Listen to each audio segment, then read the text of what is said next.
Le chômage en France, c'est un sujet absolument explosif. On a l'impression qu'il y a deux camps qui ne se parlent plus. D'un côté, la France qui se lève tôt, et de l'autre, des influenceurs qui, eux, nous vantent une vie de rêve, mais aux frais du contribuable. Alors, que se passe-t-il vraiment? On va essayer de démêler le vrai du faux. Tout commence souvent comme ça, avec une petite phrase lâchée sur les réseaux sociaux, juste quelques mots. Le chômage, c'est génial.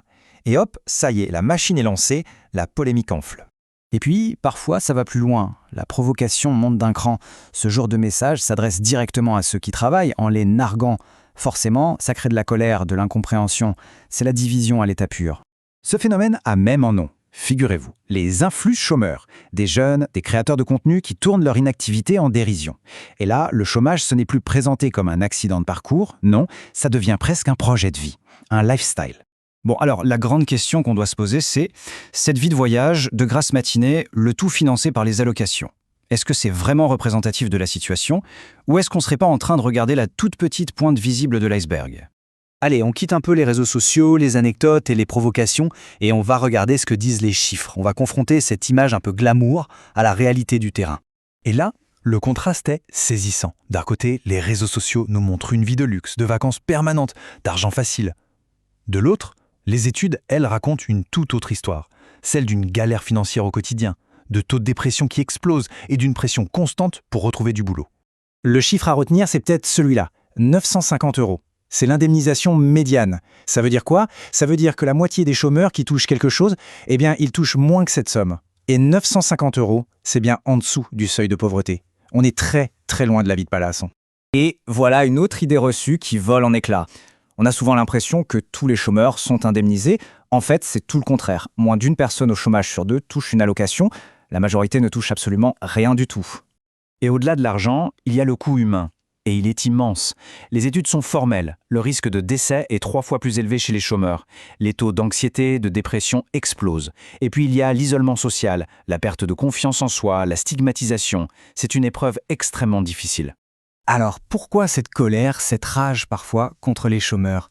Eh bien, elle repose sur une croyance très très ancrée dans notre société. L'idée que la réussite ne dépend que de la volonté, la fameuse méritocratie. Regardons ça de plus près. Cette petite phrase, tout le monde s'en souvient. Elle est devenue le symbole d'une vision politique qui dit en substance « le travail, il y en a, il suffit de se baisser pour le ramasser ». Une vision qui met toute la responsabilité sur les épaules de l'individu. Au cœur de tout ça, il y a ce mot, la méritocratie. C'est un des piliers fondateurs de la République française. L'idée, c'est que notre place dans la société, elle dépend de notre mérite, de notre effort, et pas de notre naissance ou de la richesse de notre famille. Et quand on pousse cette logique à l'extrême, comme on le voit beaucoup en ligne, ça donne ce genre de discours. Si tu es pauvre, c'est ta faute.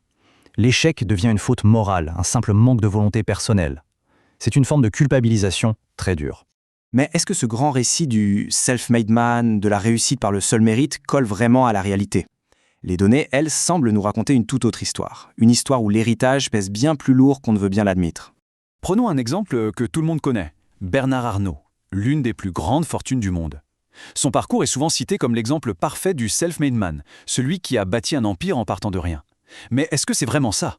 Quand on regarde dans le détail, on s'aperçoit que le point de départ n'était pas rien, loin de là. Fils d'un riche industriel, diplômé d'une des plus grandes écoles, Polytechnique, il hérite de l'entreprise familiale et il utilise ce capital et le soutien de l'État pour bâtir son empire. C'est un parcours exceptionnel, bien sûr, mais ça n'a pas commencé dans un garage.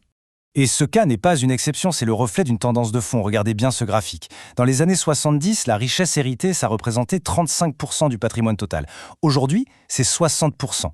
Le poids de la naissance est devenu plus important que celui du travail.